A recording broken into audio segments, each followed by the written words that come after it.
ایک عورت عراق سے آئی، اس کی 5 یتیم بچیاں تھیں، تو اسے ضرورت تھی وظیفے کی۔ اس نے آ کے پوچھا حضرت عمر بن عبدالعزیز کا گھر کہاں؟ تو لوگوں نے فرمایا وہ سامنے جو ٹاٹ اور بوریے کا پردہ لٹک رہا ہے وہ عمر بن عبدالعزیز کا گھر ہے۔ دروازے پہ دستک دی تو ایک عورت اندر برتن دھو رہی تھی۔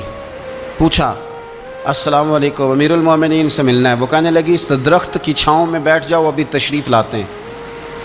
تھوڑی دیر گزری تو حضرت عمر بن عبدالعزیز آئے تو کنویں سے پانی نکال کے نا، سین میں کنواں تھا، تو جو جگہ میں مٹی اڑ رہی تھی نا، گرد اڑ رہی تھی، ہوتا ہے نا عصر کے بعد لوگ پانی پھینکتے ہیں، وہاں پانی پھینکنے لگے، چھڑکاؤ کرنے لگے۔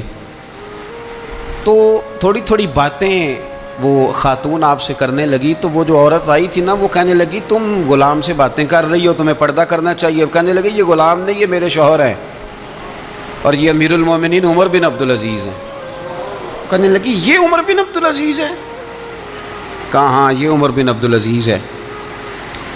تو وہ خاتون حاضر ہوئی، کھجوریں اس کو دی گئیں کھانے کے لیے۔ اس نے کہا حضور میری 5 یتیم بیٹیاں ہیں، مجھے وظیفہ چاہیے۔ جناب عمر بن عبدالعزیز نے ایک بیٹی کا نام پوچھا، ولدیت پوچھی، وظیفہ لکھا۔ عورت کہنے لگی اللہ تیرا شکر ہے میری بچی کا وظیفہ لگ گیا۔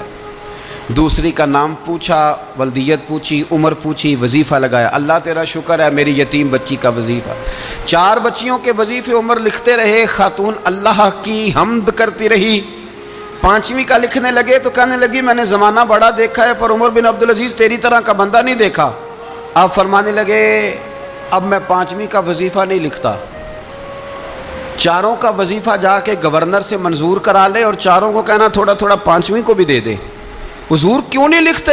فرمایا جب تک تو حمد کے لائق رب کی حمد کر رہی تھی میں وظیفے لکھ رہا تھا، اب تو نے میری تعریفیں شروع کر دی۔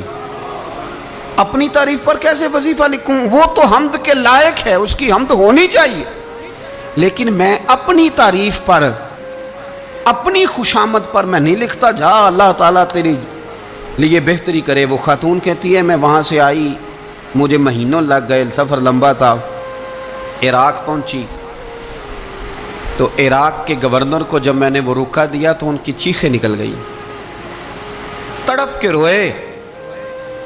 میں نے کہا کیا ہوا؟ کہنے لگی بی بی جس نیک آدمی نے تجھے یہ لکھ کے دیا تھا نا، چند دن ہوئے ان کا انتقال ہو گیا۔ عمر بن عبدالعزیز پردہ فرما گئے۔ وہ خاتون پھر روئی، کہنے لگی یتیم بیٹیوں کا اب کیا بنے گا، اس رکے کا کیا بنے گا؟ تو آپ فرمانے لگے بی بی جب امیر عمر بن عبدالعزیز جیسا ہو تو گورنروں کو بھی اللہ کچھ توفیق دے ہی دیتا ہے۔ اگر انہوں نے تیرا وظیفہ زندگی میں لکھا تھا تو فکر نہ کر، جب تک میں زندہ رہوں گا وظیفہ پہنچتا رہے گا۔